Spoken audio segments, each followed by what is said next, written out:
आज हम लोग देखेंगे केमिकल प्रॉपर्टीज एसिड की। देखो फिजिकल प्रॉपर्टीज हम ऑलरेडी डिस्कस कर चुके हैं।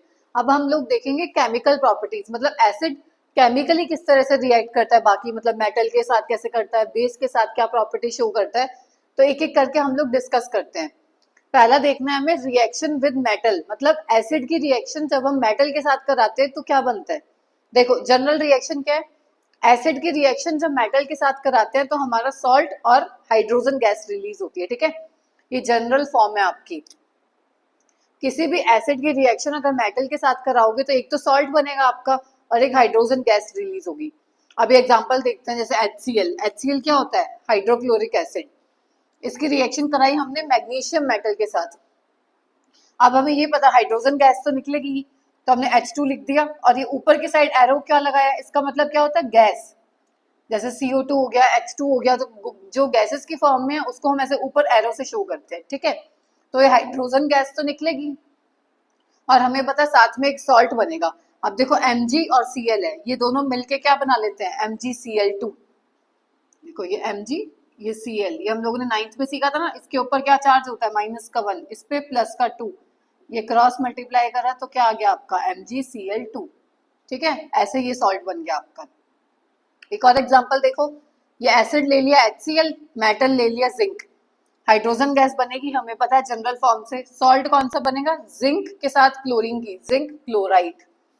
सेम इसी तरह से करना है, ये जिंक, ये क्लोराइड।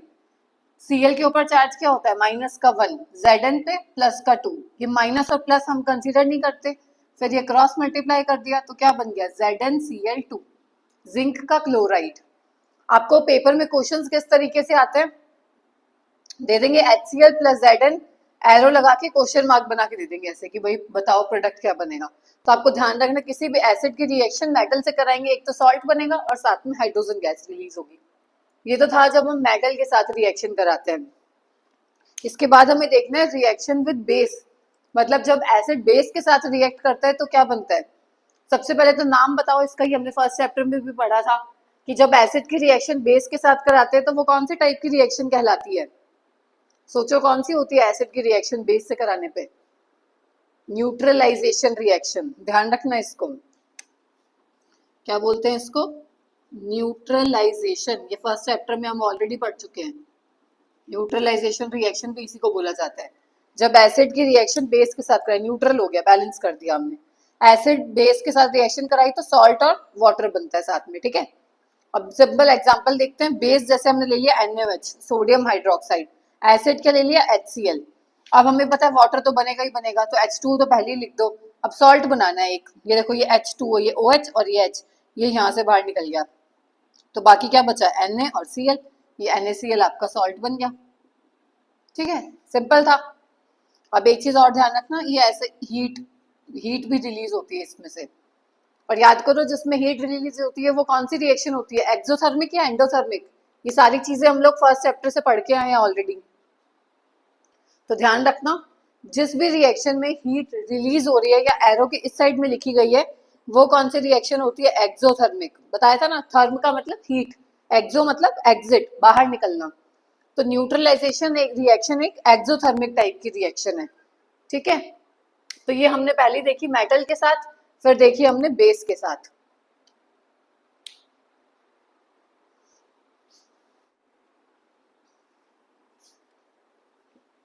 देखो इसके बाद रिएक्शन है हमारी रिएक्शन विद मेटल कार्बोनेट और मेटल हाइड्रोजन कार्बोनेट। देखो सबसे पहले मैं जनरल रिएक्शन लिख के दिखाती हूँ किस तरह से, उसके बाद हम एग्जांपल्स देखते हैं।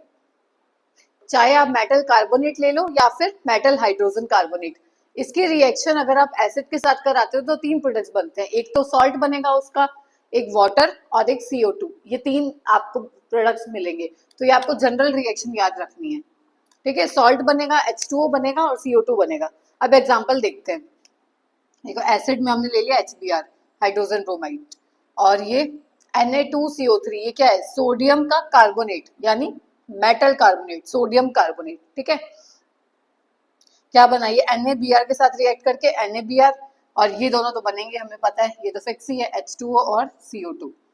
अब आपको कल को पेपर में इस तरह से क्वेश्चन आ जाए HBr + Na2CO3 और क्वेश्चन मार्क आ जाए, तो आप बता सकते हो कि क्या प्रोडक्ट बनेगा। ये दोनों तो आपके फिक्स हैं, बस आपको सॉल्ट पहचानना है, वो आपको देख के आइडिया लग जाएगा। दूसरा देखो मेटल हाइड्रोजन कार्बोनेट का देखते हैं। ये सेम सॉल्ट ले लिया, हम एसिड ले लिया HBr। अब हमने मेटल का हाइड्रोजन कार्बोनेट लिया है, ये क्या था, सोडियम कार्बोनेट। ये क्या है, सोडियम हाइड्रोजन कार्बोनेट, या फिर इसी को हम लोग सोडियम बाइकार्बोनेट भी बोलते हैं, एक ही बात है। सोडियम हाइड्रोजन कार्बोनेट बोल दो या सोडियम बाइकार्बोनेट बोल दो, क्या बनेगा, H2CO2 तो बनेगा ही बनेगा, ये तो पता है। सॉल्ट कौन सा बनेगा, NaBr।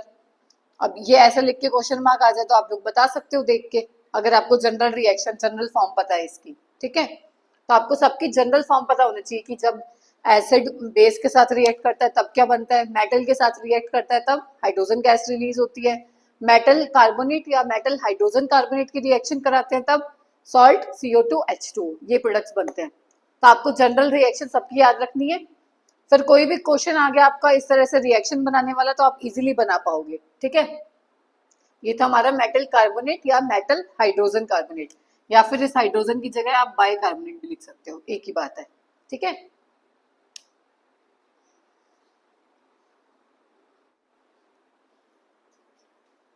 नेक्स्ट रिएक्शन हमारी रिएक्शन विद मेटल ऑक्साइड, कि जो हमारा एसिड है वो मेटल ऑक्साइड से किस तरह से रिएक्ट करता है।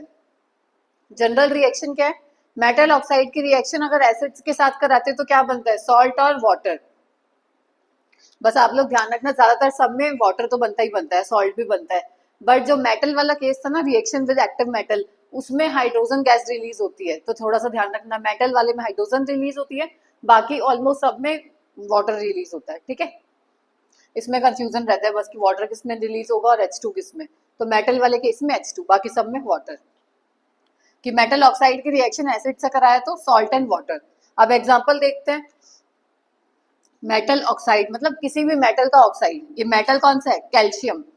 कैल्शियम का ऑक्साइड क्या हो गया, कैल्शियम ऑक्साइड CaO, ये कैल्शियम ऑक्साइड हो गया, ठीक है, मेटल का ऑक्साइड। और एसिड कौन सा ले लिया हमने, HNO3।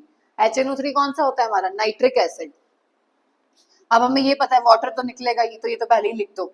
अब कैल्शियम और नाइट्रेट का कराया, मतलब वही क्रॉस मल्टीप्लाई करके करना है, तो क्या बनेगा, कैल्शियम का नाइट्रेट, क्योंकि इस पे +2 चार्ज होता है, क्रॉस मल्टीप्लाई करा तो इधर आ गया कैल्शियम नाइट्रेट, ठीक है।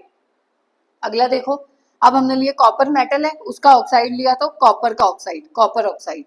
इसकी रिएक्शन कराई हमने H2SO4 यानी सल्फ्यूरिक एसिड के साथ, क्या बनेगा, देखो ये Cu, ये SO4, इस पे होता है +2, इस पे होता है -2, क्रॉस मल्टीप्लाई करोगे ये कैंसिल हो जाएंगे, क्या बन गया आपका CuSO4, कॉपर का सल्फेट, CuSO4 प्लस H2O। एक और देखो, CuO कॉपर का ऑक्साइड, और इस बार हमने एसिड क्या लिया, HCl हाइड्रोक्लोरिक एसिड। अब देखो एक है हमारे पास Cu, एक है HCl, Cu और Cl पे -1, इस पे +2, क्रॉस मल्टीप्लाई करा CuCl2, कॉपर का क्लोराइड बन गया CuCl2, और वाटर तो निकलेगा ही निकलेगा, ठीक है। तो ऐसे आगे आपको प्रोडक्ट बनाना तो आप लोग बना लोगे ना आप लोग इजीली। आपको जनरल रिएक्शन याद करनी है, सॉल्ट और वाटर बनता है, वाटर तो पहले ही लिख दो, H2O तो फिक्स है, सॉल्ट पहचानना है बस वो कौन सा बनेगा, जो आपने 9th में सीखा था ना ऐसे क्रॉस मल्टीप्लाई करके, उसी तरह से बस आप सॉल्ट पहचानना है आपको, ठीक है। तो ये कुछ केमिकल प्रॉपर्टीज थी एसिड की, कि एसिड मेटल से कैसे रिएक्ट करता है, बेस के साथ कैसे रिएक्ट करता है, मेटल ऑक्साइड से कैसे करता है, मेटल कार्बोनेट के साथ, मेटल बाइकार्बोनेट के साथ, ये कुछ केमिकल प्रॉपर्टीज थी एसिड की, ठीक है। ध्यान रखना इसमें से क्वेश्चन आते हैं काफी बार।